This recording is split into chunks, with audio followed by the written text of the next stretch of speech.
Suicide की कहानी किसने और क्यों फैलाई? ममता और सरकार से टीएमसी एमपी के गंभीर सवाल, प्रिंसिपल और कमिश्नर को हिरासत में लेने की मांग। कोलकाता रेप और हत्याकांड को लेकर ममता सरकार न केवल विपक्ष के निशाने पर बल्कि उनकी पार्टी तृणमूल कांग्रेस के अंदर से भी राज्य सरकार के खिलाफ आवाज उठा रही है।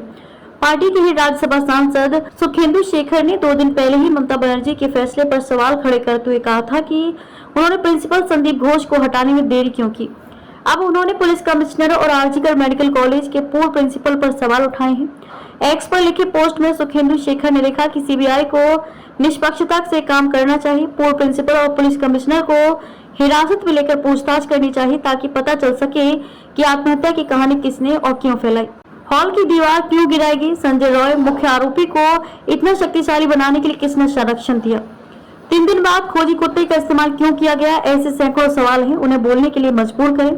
उन्होंने अपने एक अन्य पोस्ट में लिखा कि सभी अस्पतालों में चिकित्सा कर्मियों, स्कूलों और कॉलेजों में छात्राओं, बलात्कार पीड़ितों के आश्रय गृहों में रहने वालों, कार्यस्थल पर महिला कर्मचारियों की सुरक्षा के लिए एक कठोर व्यापक केंद्रीय अधिनियम जरूरी है। इस संबंध में शीतकालीन सत्र में विधेयक पेश करने के लिए केंद्र सरकार को लिखा गया है। सुखेंदु शेखर ने इस घटना के बाद से ही लगातार मुखर होकर बोल रहे हैं। उन्होंने घटना के तुरंत बाद कहा था कि इस घटना ने इस बात को गलत ठहरा दिया है कि कोलकाता महिलाओं के लिए सबसे सुरक्षित शहर है। इतना ही नहीं, उन्होंने 14 अगस्त को डॉक्टरों के विरोध प्रदर्शन का समर्थन करते हुए लिखा था, मैं प्रदर्शनकारियों में शामिल होने जा रहा हूं, खासतौर पर इसलिए क्योंकि लाखों बंगाली परिवारों की तरह मेरी भी एक बेटी और छोटी पोती है। हमें इस अवसर पर साथ देना चाहिए। महिलाओं के खिलाफ क्रूरता बहुत हो गई। आइए हम सब मिलकर इसका विरोध करें, चाहे कुछ भी हो जाए। दरिंदों को बचाने की कोशिश क्यों की जा रही है? जो भी इस अपराध के लिए जिम्मेदार है उसे फांसी पर लटकाया जाना चाहिए। संदीप घोष पर लगातार उठ रही हैं सवाल। आपको बता दें कि आरजीकर मेडिकल कॉलेज अस्पताल के जिस प्रिंसिपल संदीप घोष पर सुखेंदु शेखर ने सवाल उठाए हैं, उन पर पहले भी सवाल उठते रहे हैं।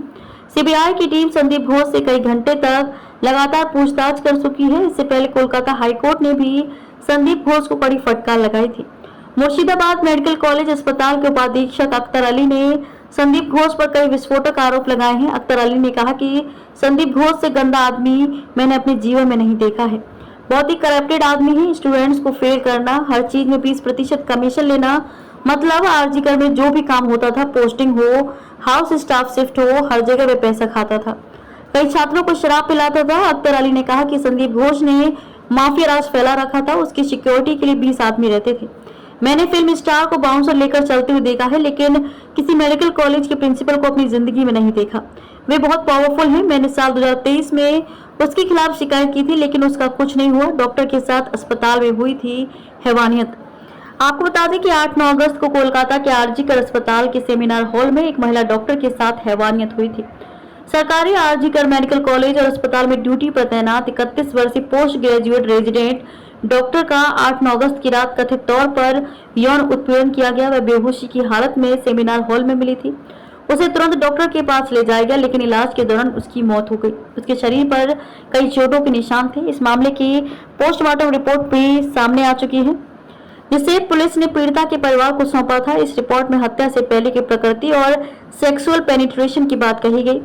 बताया गया कि पीड़िता की हत्या गला घोंटकर हुई थी। उससे पहले उसके साथ बलात्कार हुआ था। आरोपी ने 2 बार उसका गला घोंटा था। उसकी मौत सुबह 3 से 5 बजे के बीच हुई थी।